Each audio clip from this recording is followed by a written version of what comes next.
Dave, we've been walking through the 6 precepts.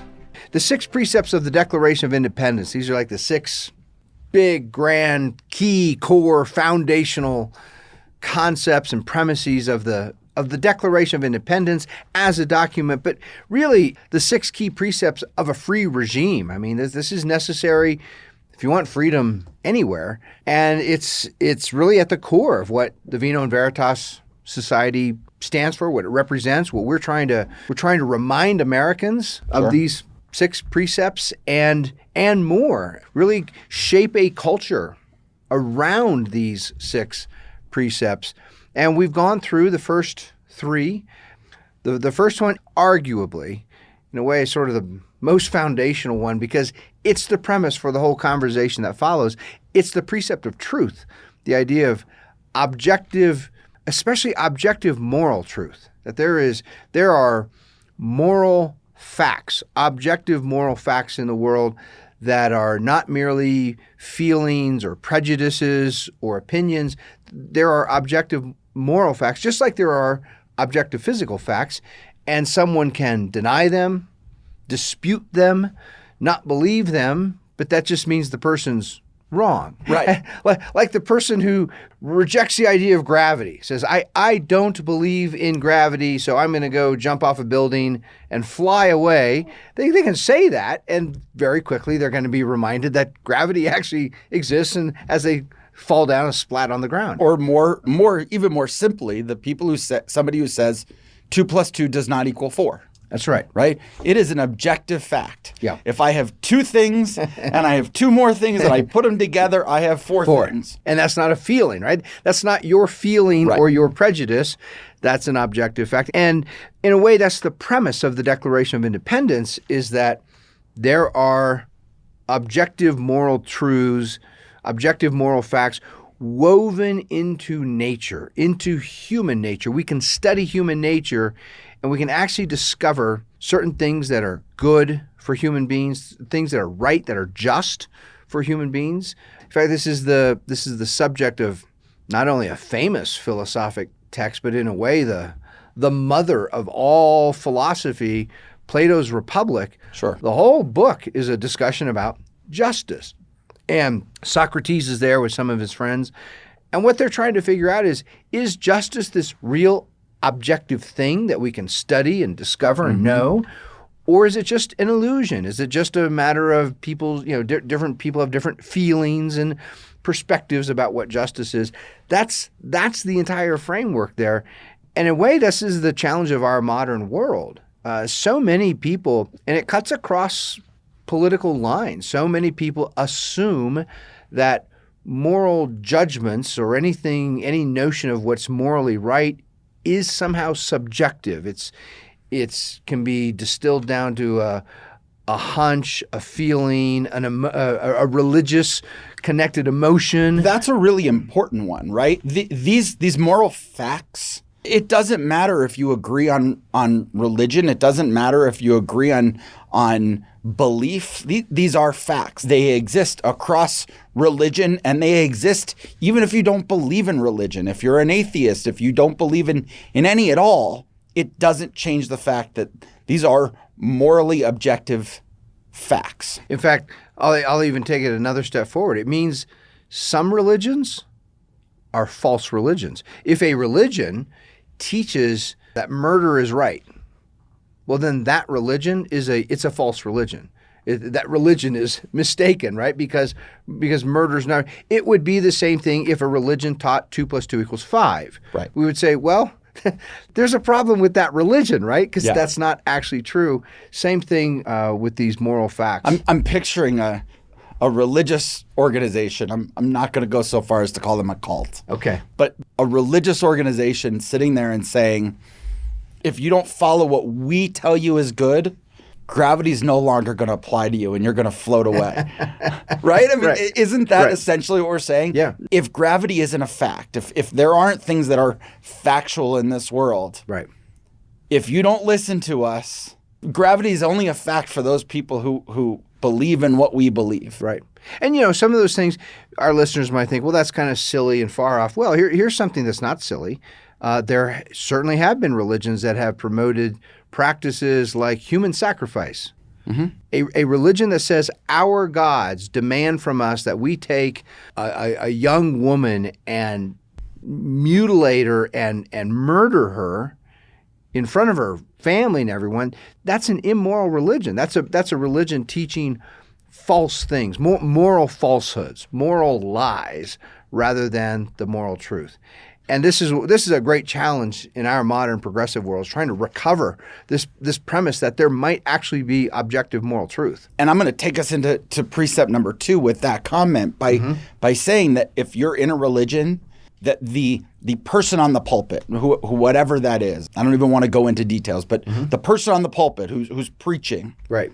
If they say, God has told me, our God has told me that I need to sacrifice this person for your well-being, all of a sudden, they are no longer on an equal playing field. That's right. With everybody else. That's right. They have now placed themselves as higher, more important, more valuable, a prophet, a whatever you want to call it, that is no longer equal to everybody else.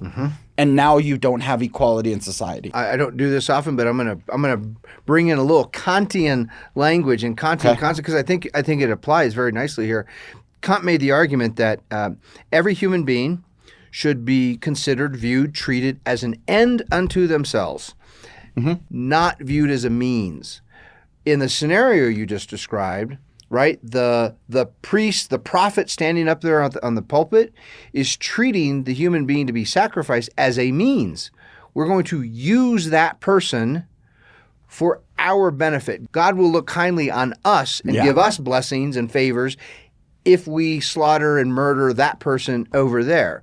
And so they're looking at themselves as the end and that person to be sacrificed as the means. And what Kant taught, treat every human being as an end to themselves, not a means to be used for your own personal interests. That lines up perfectly with the idea of human equality and the idea of unalienable individual natural rights that we find in the Declaration of Independence, which forms the second and the third precepts. Right. There's truth, there's natural human equality, what it means that we're all human beings, and then an iteration, an addition, a qualifier of human equality. We're equal in that all of us have the same individual natural rights, a right to ourselves, our person, our property, our labor, our freedom. And that kind of works us into the fourth precept, which, by golly, is sure important to remember today. The fourth precept is the proper purpose of government. And here I want to just distinguish, make it very clear. There is what government does today, what it actually does, and then there is what government ought to do, what it's supposed to do, what is proper for government to do. And these two subjects, they are growing farther and farther apart. The more we go down the path of progressivism, the more government is doing all kinds of things it's not supposed to do.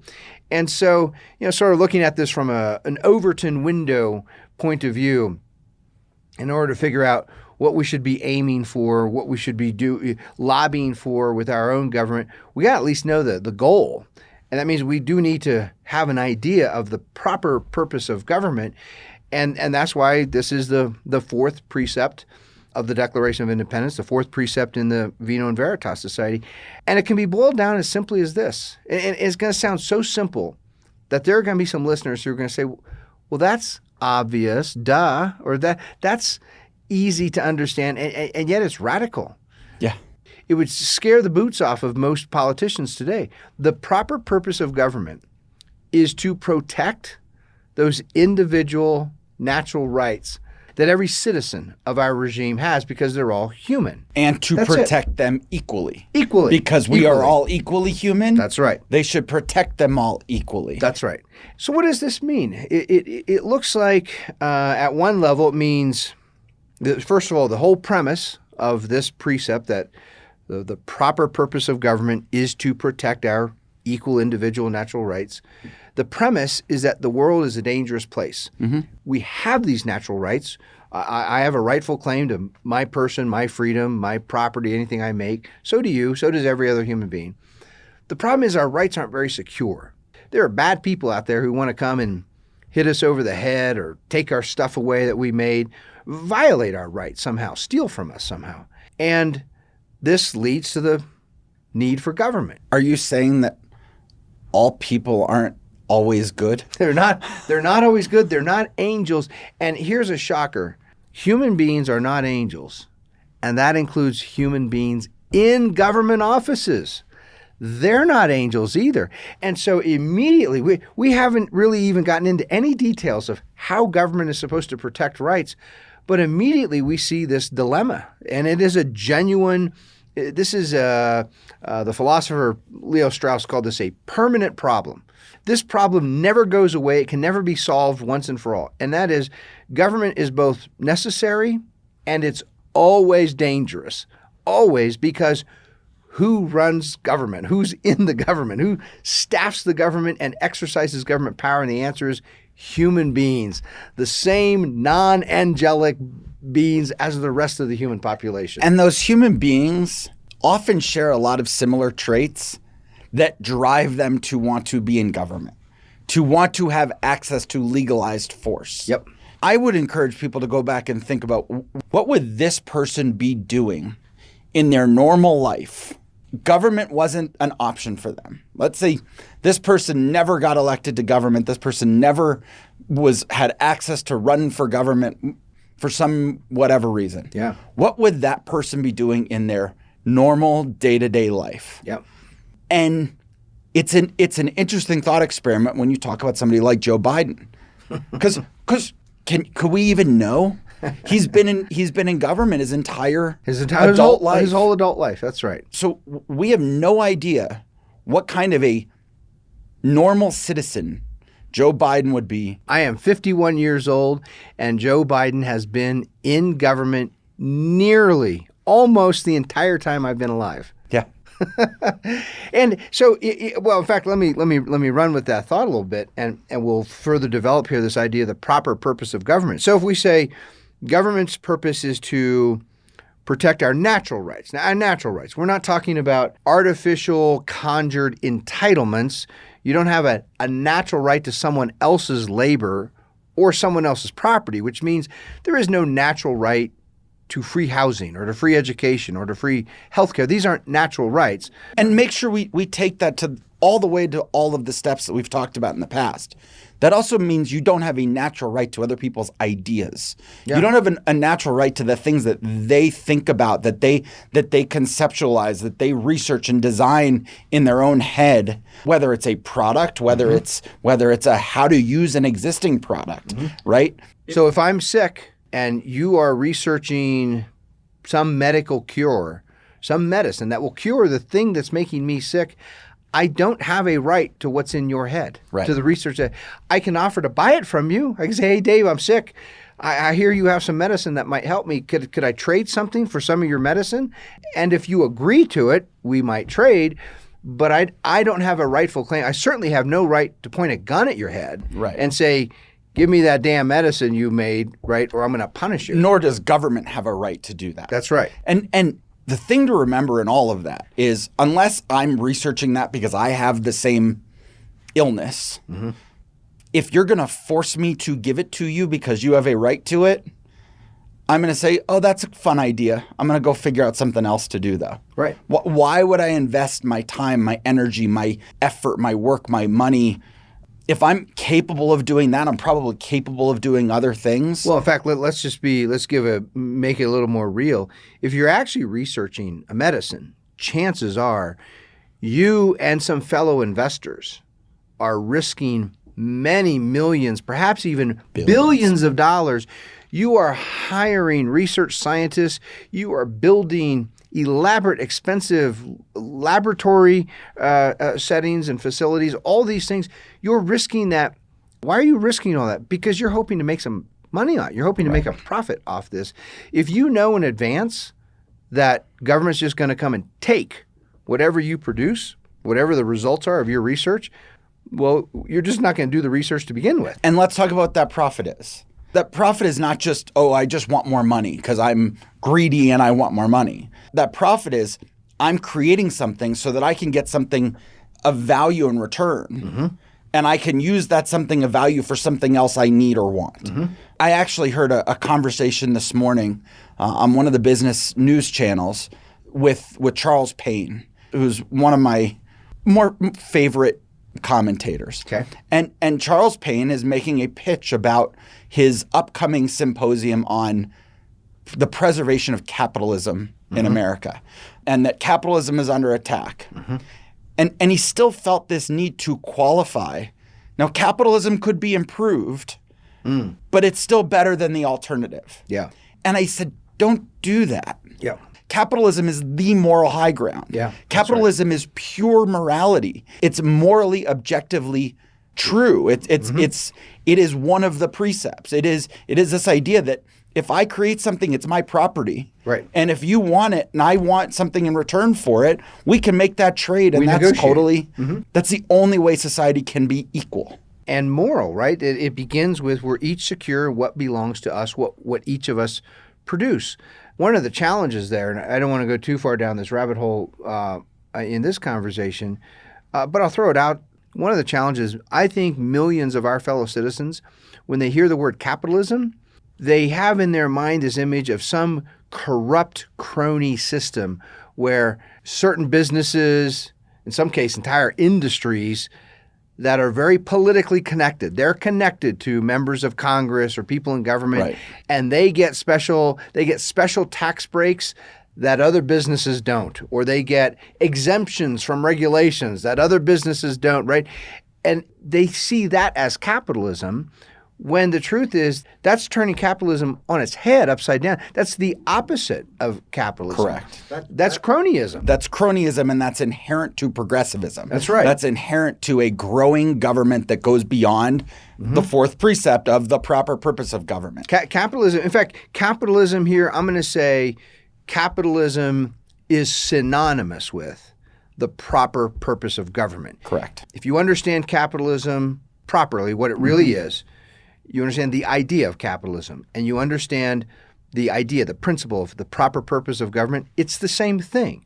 Because what it means in both cases is government says, okay, by law, we're gonna offer the protection of the law equal protection of the law to every citizen so that you are secure in your person, your life, your liberty, your property. Now, do with your life whatever you want to do. Some people will do little. They just will choose not to do much, and then they're probably going to have to ask friends and family for some help because they're not going to be able to pay their rent or feed themselves. Other people will be really productive. They will be entrepreneurial and creative, and they're going to start producing something that other people want. Other people will be watching and saying, man, did you see what Dave just invented? I would really like to have What a that. novel concept. Yeah. And then, as you're out there being productive and inventing new stuff, and other people are watching, hey, Dave has this new phone, this new computer, this new car, this new technology, this new medicine. And I value that. I kind of want that. Well, I need something of value to approach you to offer to trade. Right. And now all of a sudden, as a free fellow citizen, I'm not only watching what you're producing, I'm trying to figure out what do you want? What do you value? Maybe you've spent all this time inventing this new medicine, and you've spent very little time thinking about what kind of car you're going to have. So I focus on building a car and saying, hey, I'll trade you this car for some of that medicine, or I'll grow some food and I'll trade you, right? Something that I think you might value. That's capitalism. That's a free society under the proper purpose of government. Going back to kind of the premise here. Well, I wanted to say on that, right? Let's bring this back to the proper purpose of government and define and clarify proper purpose of government to protect the equal individual natural rights of all citizens because they're all human beings isn't a fact because the Declaration says so. Correct. It is a fact because it is the only way to preserve that ability for us to freely exchange goods and ideas. That's right. And property. It's a moral truth. The proper purpose of government is a moral truth rooted in human nature. We could go to the National Archives building in Washington, D.C. today, and that's where the original Declaration of Independence is preserved. It's under this this mountain of glass you got to look through. And we could burn it. The document could be gone, and this moral truth still remains. In the same sense, we could find every copy of Euclid's geometry on planet Earth, put them in a big pile and burn them, and the elements, the ideas, the principles of geometry still hold true even if you got rid of those documents. So this is a moral truth in human nature. And we start to approach this subject by saying, okay, the world is a dangerous place. Human beings are dangerous creatures. And when it comes to government, then there are basically two kinds of danger, external and internal. There are dangers to us around the world. There are foreign governments who might want to come here and hurt us, invade us, launch unjust wars against us and take our stuff and kill us. And then there are domestic threats. Our own fellow citizens might want to steal from us, kill us, do bad things. And the way we Americans, through our constitutional design, have basically set up our government is to say, all right, the national government, its main focus is going to be threats around the world. National security, national defense. You people in Congress, the president, make sure that we have an Army and a Navy and then eventually an Air Force and a Marine Corps. Space Force. And Space Force, that's right. Who, by the way, this got to me this week. I don't know if you saw that, in the Navy, I think in the Navy you're cadets. Yeah. And you have all the different names. Yeah. I think the Space Force has been tapping our phones. If you're a member of the Space Force, you're called a guardian. Oh, a guardian. I did see that. Yes, I love it. And I kind of wanted to call him and say, I think we had a trademark and a copyright on that. On guardian. Absolutely. By the way, it's also absolutely critical. I mean, look at some of the most despotic, poverty-ravished nations like China, North Korea, Russia, Venezuela. And many of them, you know what they've been dumping their money into? Space. They are trying to figure out how to send things up into space, how to send satellites up into space, how to shoot missiles through space. Why? Why are they so interested in space? And the answer is, from a strategic military point of view, that is literally the strategic high ground. And the high ground always matters. Yeah. And so whether we like it or not, space has been militarized. It has been. If our government is going to do its job and protect us from foreign threats to our rights, yeah, we need a Space Force up there thinking, how do we shoot down missiles? How do we shoot down enemy satellites that might hurt us somehow? Yeah. So there's that piece of it. And then there's the domestic side. And under our constitutional regime, I'm generalizing, but this is largely true, protecting us as citizens from fellow citizens is primarily the role of state and local governments. Sure. So things like the criminal codes are all state-based. Every state has its criminal code that defines murder and theft and assault and those kinds of individual crimes. And that's kind of here's what's radical. That's the end of it. Now, you were talking about the kind of people who are attracted to government. I want to offer a kind of a next iteration of that same model. Let me present to you two different kinds of government and then ask the question, who's attracted to each? Imagine a government that is very limited in its scope. It does not have much money. It doesn't take much money from citizens. It focuses mainly on making sure we're safe from foreign threats. And that's about it. It doesn't regulate businesses. It doesn't offer waivers and exemptions from regulations. It doesn't send out grants or subsidies to anyone. It doesn't do any of that. It just makes sure we're safe. It doesn't give money to foreign countries that can give that money back to its children. That's right. It doesn't do that. Okay. Just wanted to make sure. So think of that kind of government. In the early years, the early decades. I mean, this is actually true all the way through the 19th century. So think of that from the time of the founding in the late 1700s, 1787, the Constitution is written, through the 1800s, sessions of Congress would last anywhere from 5, 6, 7 weeks.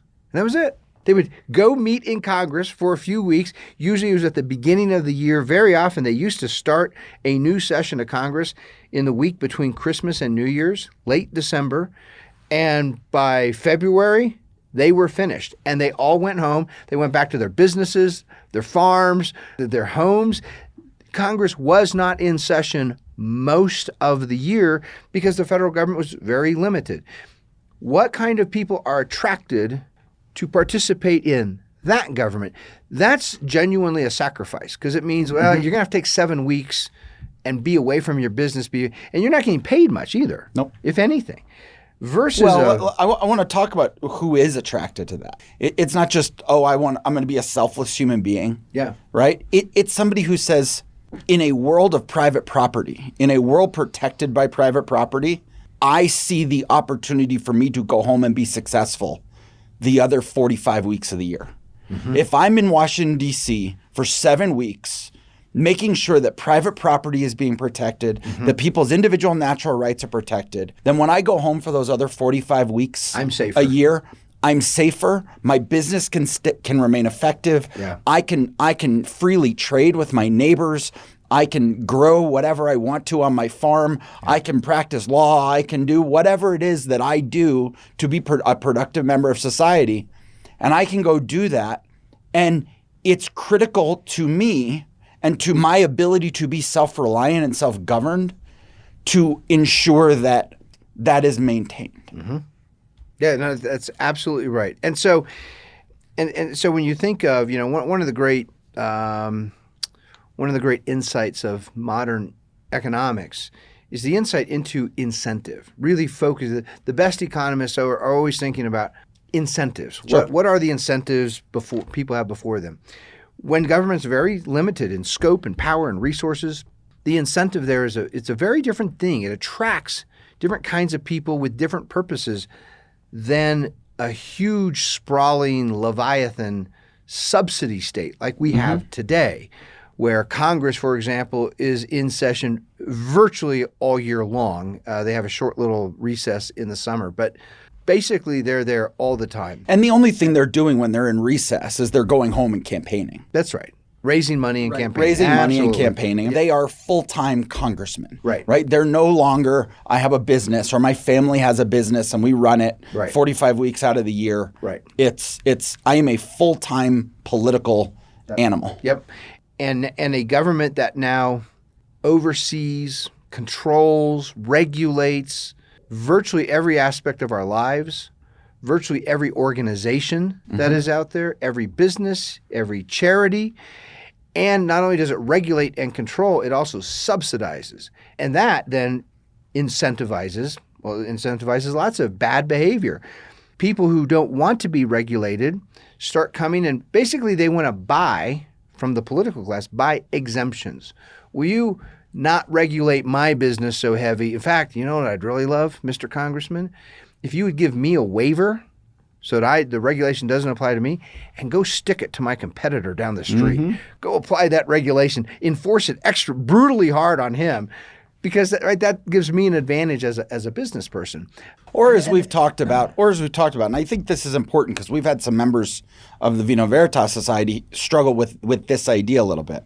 Some of them go to the congressman and say, hey, I know you might think you're working against me by implementing this regulation, and you haven't been doing it because you show some crony favoritism to me. But it would actually really help me if you regulated my business more. Because now nobody else can come in and compete with me.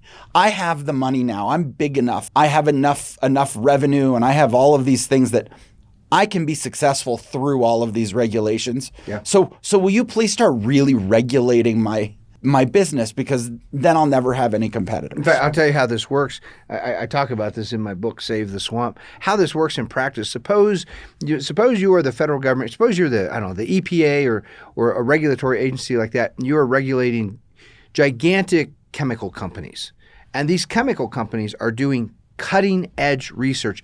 They are creating new substances, chemical compounds that no one's ever seen before. No one's ever used before. So no one really knows, are they safe? Are they not safe?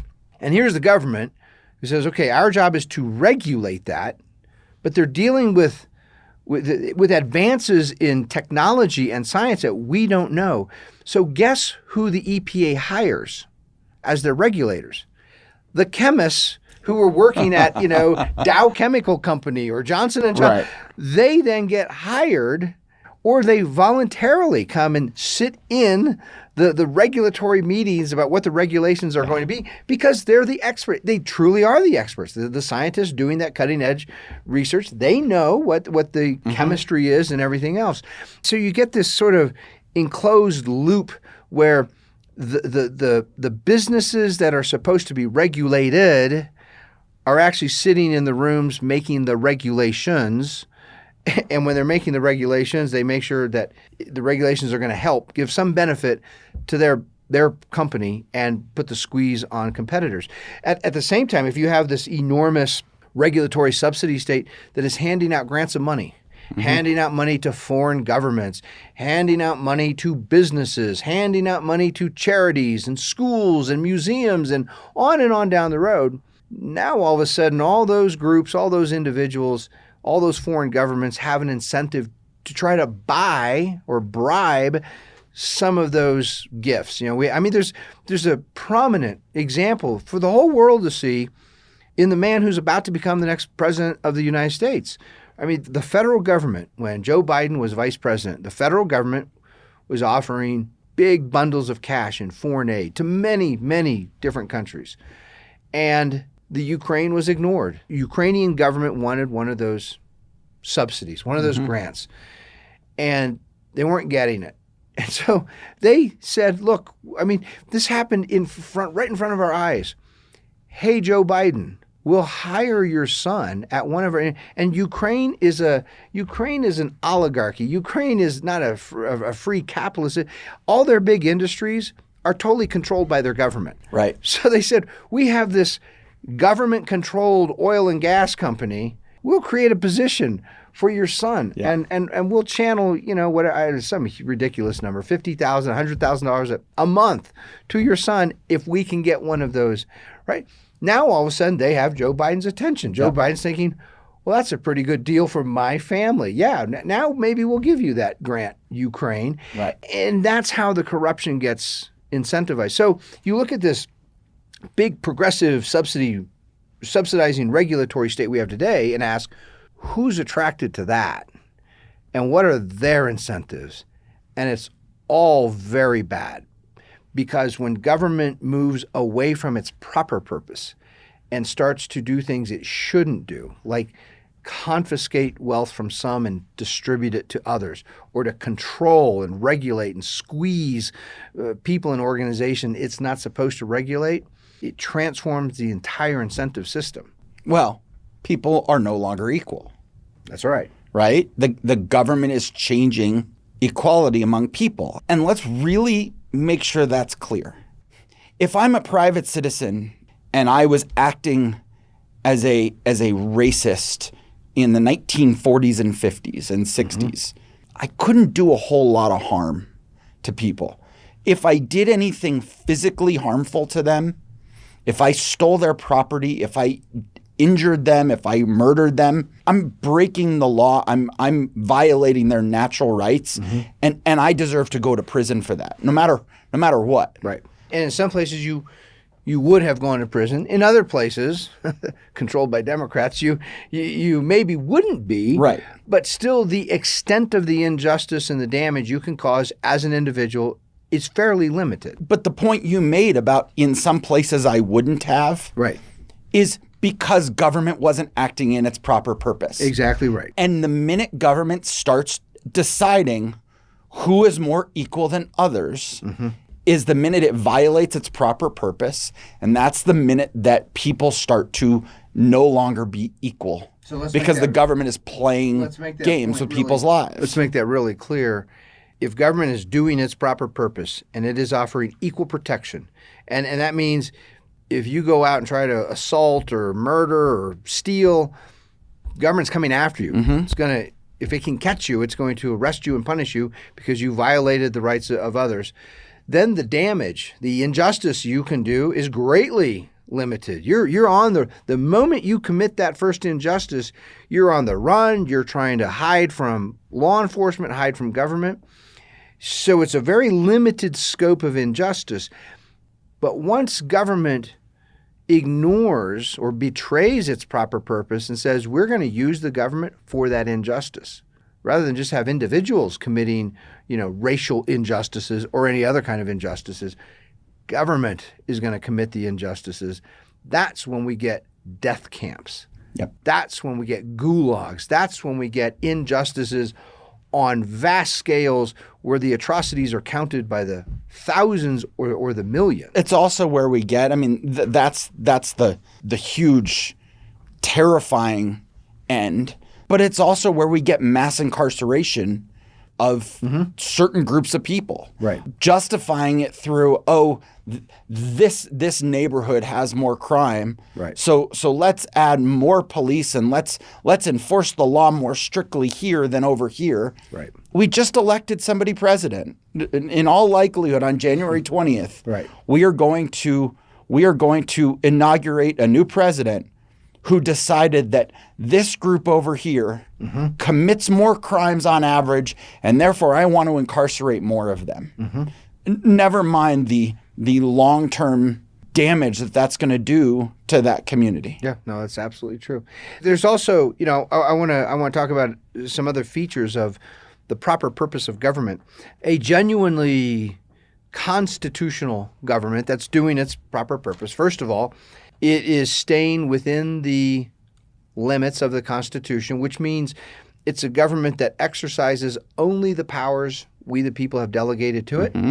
No other powers. If Congress, if government wants to do something and we didn't give it that power, they're free to offer an amendment to the Constitution, basically asking the American people, will you grant us this additional power? But they don't do things we haven't authorized. And it operates. Yeah, go ahead. On that point, I think people think about that a lot, and they don't think that all the way through. And I'll admit, it wasn't until a handful of years ago that I really thought it all the way through. Just because they come to us with a constitutional amendment that says we would like the right to provide education to everybody. We, the people, should still stick to only grant the government the rights, the power it needs to ensure our equal individual natural rights. Yeah, protect those rights. It's not as simple as I think sometimes people think, well, okay, so you're just telling me if I want everybody to be educated or if I want everybody to have health care, we should just propose a constitutional amendment. And it would be the right thing. It is our duty as good people to grant the government that power. And I could see certain members of the Democratic caucus coming along and saying, okay, we're going to play by your rules. We're going to actually introduce a series of amendments. In fact, FDR did this. It was his second Bill of Rights that never actually got implemented. Right. But we're going to come and introduce a whole bunch of new powers that we want to give to the government because it will make people's lives better. Yep. Just because they say that doesn't mean we as people should give them that power. Yeah, you're making a great point. In the case of FDR, his Bill of Rights got implemented, but they got implemented by statutory law and they got implemented by regulations and entitlement programs. They didn't get ratified as constitutional amendments. But here's the big, I think the principal point you're making is to be constitutional is not the same as to be just. We could ratify constitutionally, we could ratify an amendment that would be unjust. It would not be the proper purpose of government. An example, we could ratify an amendment that says the government shall provide free health care to everyone, which is going to mean confiscating lots of property and wealth from some to transfer it to others. That would be injustice, though it would be constitutional, right? We would have followed the constitutional processes. So the standard of what's constitutional or not is a lower standard than what's just and unjust. Something can be constitutional and be unjust or unwise. Which is why the founders stopped where they did. Yeah. Right? The founders could have said, we'd really like everybody to have a good education. So let's add that to the Bill of Rights. Right. We want everyone to be healthy. So let's make health care a part of the Bill of Rights. They stopped because they knew what was just. And that's why it says in the Declaration, these just powers. That's right. It's not just these powers that we grant you, these just powers that we the people have granted the government. We want to combine consent, the consent of the governed, and justice. Right. Not consent and injustice. We don't want the people consenting and ratifying injustice. And that scares me because I think today I'm afraid of how many people out there, right, because they think they're doing good, would advocate for constitutional amendments that would actually make injustice constitutional. Well, the truth is, this is. I have many of our friends and allies and fellow travelers are big supporters of the idea of a convention of the states to propose new amendments to the Constitution. And I'm sort of lukewarm on it. I'm not opposed to it, but I'm also a little skeptical because I wonder, where are the James Madisons in our modern progressive world? Where are the Hamiltons? Where are these constitutionalists who will be there? I worry that the problem you're talking about would rear its ugly head right in the middle of one of those conventions. Well, maybe for those in the Vino Veritas Society today who are advocates for a convention of the states, maybe think about bringing in several 100,000 more Americans into the Vino Veritas Society. Right. Start spending some time exploring these ideas, understanding the founding documents so that you know what you're doing. And when we get to the precept of mutual civic trust, right, that's what this is all about. Yeah, no, you're absolutely right. Help us build the Vino Veritas Society so that we build knowledge, we build trust among each other, we get to know each other, and we shape the culture. And then we'll be in a really good position to have a convention of states. I'd have a lot more trust for a lot more people. Right, I would too. I'd be much more confident in it if we had a culture that was more constitutional friendly and justice friendly, justice oriented, freedom oriented. Here's another interesting feature of government that actually does its proper purpose. Its laws that it passes. First of all, the laws are few. They are short and succinct. They're easy to read and easy to understand because, as Madison wrote in the Federalist Papers, if the laws are so numerous and you have these mountains of them and the word he used was voluminous, if they're so voluminous, right, that no one can know them, then they tend to be implemented and enforced arbitrarily. People don't even know that they're breaking the law. And then the political class uses them as weapons. Who do we want to go after? It doesn't enforce those laws, those unknown, obscure laws equally. They enforce them on their opponents, people they want to punish somehow. So the laws should be few, they should be short, and the premise of them, all laws, should be individual freedom. I'll give you two, and in a way this is the two basic categories of law. I'm simplifying here for the sake of argument. There's criminal law and there's tort law. Criminal law are laws against, right, that define crimes, violations of others. So murder is a crime, theft is a crime, assault and battery is a crime, and it defines those things. But what's the premise of all criminal law? The premise is, Dave, you go live however you want to live. Do whatever you want to do, but the moment you choose to use your freedom to hurt someone else or violate their rights, now the criminal law has something to say to you, right? Cops are going to come arrest you and you're going to be tried for this crime. But the premise is live however you want. The law doesn't do anything to you until after you've done some injustice. Right. The tort law... And it accepts the idea that if you choose to do nothing, you have to accept the consequences of doing nothing. Right? If you're not active, if you're not productive. Oh, right, yeah, that's right. That's your choice. You're welcome to make that choice. You're probably going to be pretty miserable. But the law isn't going to be here to take care of you either. The government is not going to be here to take care of you. Yeah, you're probably going to be poor and hungry if you do nothing. It might be wise to ask some friends or family for some help. But the government's not going to come and give you stuff. That's kind of up to you. And violating other people's civil rights or human rights isn't an okay answer. Correct. And it bothers me, and I think it needed to be said because we just saw a proposed law in Seattle that says if you steal from somebody else, right, anything. They didn't even clarify what you're stealing. If you steal anything from somebody else and you can prove that you needed it more to survive, it's okay. Yeah. Yep. That case in was that in Seattle? Mm-hmm. In Seattle is literally taking the proper purpose of government and turning it onto its head into tyranny. Mm-hmm. It's no longer the proper that's the improper. That's the path of tyranny. It's using government power to legitimize, justify, enforce violating rights. It's also government admitting that they can't know what everybody needs. That's true. Right. And admitting that they can't take care of everybody. We as a government want to provide for everybody, but if we miss you, if we don't realize we're not providing adequately for you, go do it yourself. Right. It's like the opposite of vigilante justice, right? It's there's no justice at all. It's if you need something and we missed you, we didn't realize that you're we central planners can't know what everybody wants and needs. Yeah.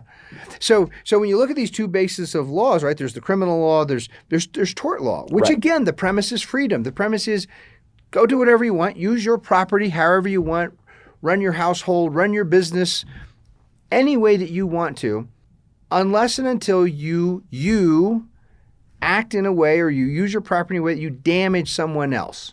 You build some big thing in your yard and it falls over and smashes your neighbor's house. Your neighbor can sue you under tort law and say, look, Dave caused damage to my property. He has to make me whole. He's got to repair the roof on my house or whatever it is.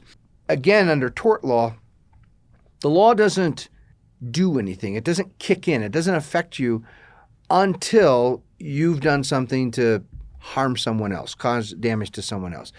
That's the nature of law within a regime that is doing the proper purpose of government.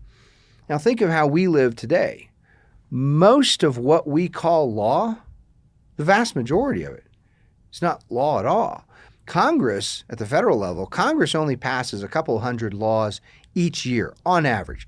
And that's actually been pretty constant for many, many decades, usually between 200 and 300 laws. It still seems like a lot. It does still seem like a lot. But in terms of regulations, the federal government passes tens of thousands of pages of regulations in a given year. And those regulations are treated as if they're law, but they're not law. A regulation that comes from the Consumer Product Safety Commission. Consumer Financial or the Consumer Financial CFPB was who I thought you were going for. What is it? Consumer Financial Protection Bureau. Yes, that's it. A regulation that comes from them. That regulation did not get voted on in the House. Didn't get voted on in the Senate, wasn't signed by a president. We all know the classic little Schoolhouse Rock video about how a bill becomes a law, right? Regulations don't follow that process, and so they're not law. That's important in itself because when elections come around, elections are the main way. This is kind of a teaser to our next discussion because revolution is the ultimate way we control our government in really desperate moments.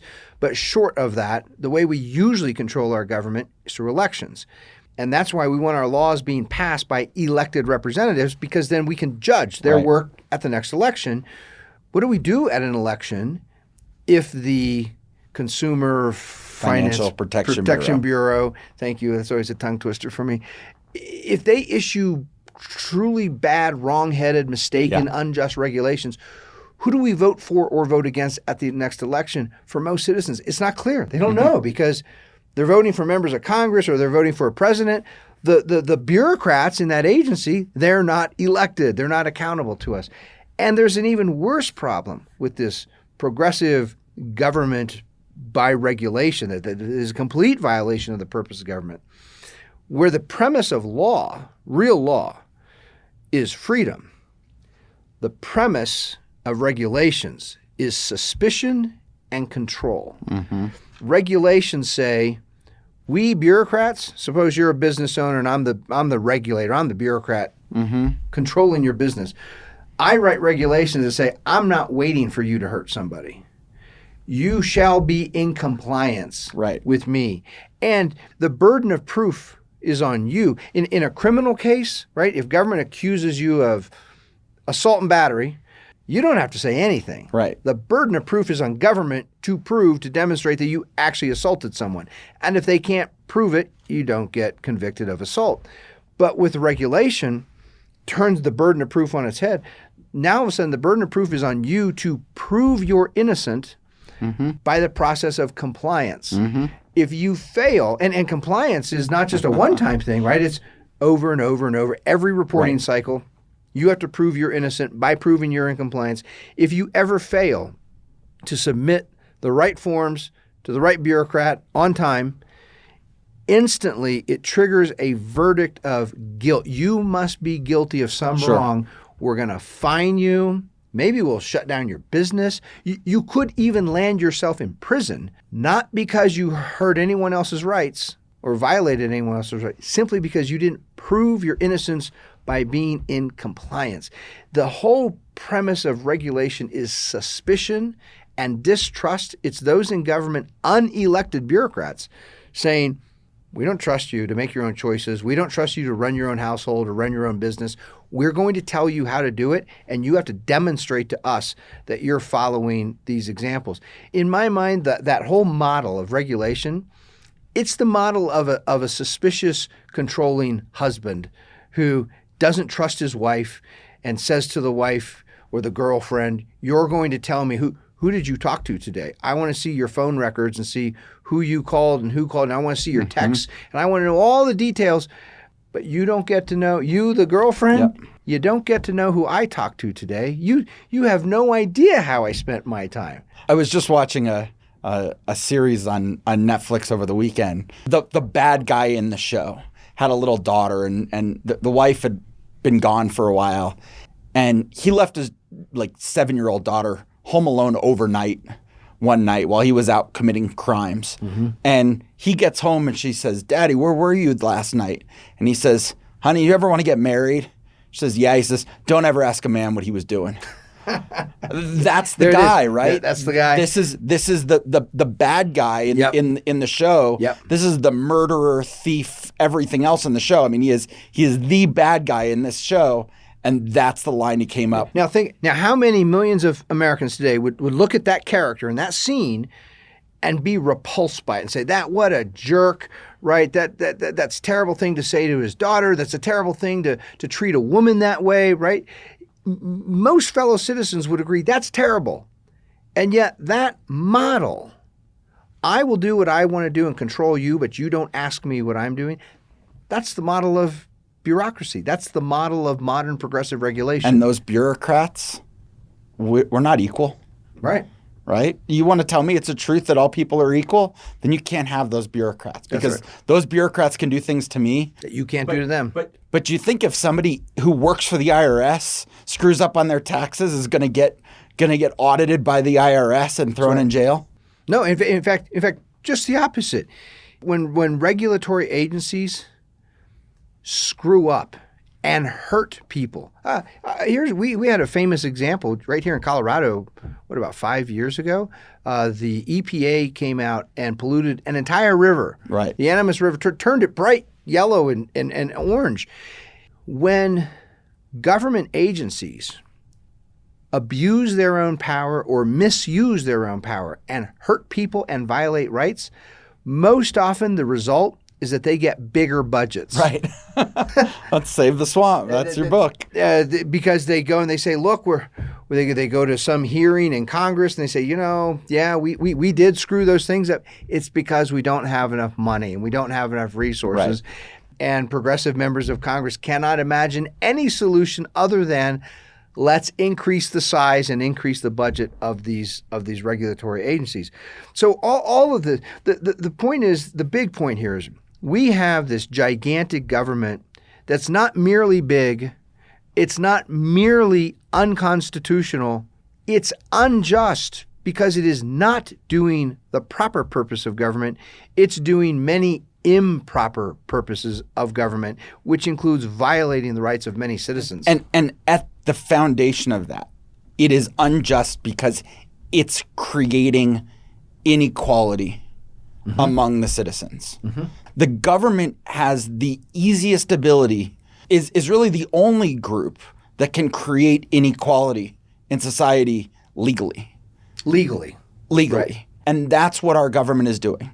And if we can get back to the proper purpose of government and say that all men are created equal and we have to treat everybody, all human beings have the same right to life, liberty, private property, pursuit of happiness. Equality is much more achievable. And I think I want to just emphasize what you threw in that word legally, because it's hugely important. In a free regime, in a regime of freedom, in a regime that actually does the proper purpose of government, it protects your individual rights and it protects mine. We might end up unequal in other ways. You're more creative and more entrepreneurial. So as equal fellow citizens, you might end up with more money. You might create more wealth than I do. But we're equal under the laws. Right. And even if you're getting wealthier than I am because you're more inventive and you're more creative, I'm free to try. I am free to compete, and I'm free to try to create wealth on my own. Nobody's stopping me by the force of law in a free society. And you and I are free to say, hey, you have something of value. You have a knowledge base and an education and a set of abilities and a skill set that I value, and I have a set of abilities and skill sets that you value. Let's collaborate, because we have a better chance of being successful together than we do on our own. Yeah. I think we've gone through it. I think it's probably time to wrap up. Next week will be our last we actually will release the podcast on the last day of the year. Oh, it will be right, December 31st. Okay. We'll wrap up the precepts next week and revolution, baby. We're going to talk about revolution next week, which will be a fun one. Absolutely. Until then, no sumus custodes. You're here.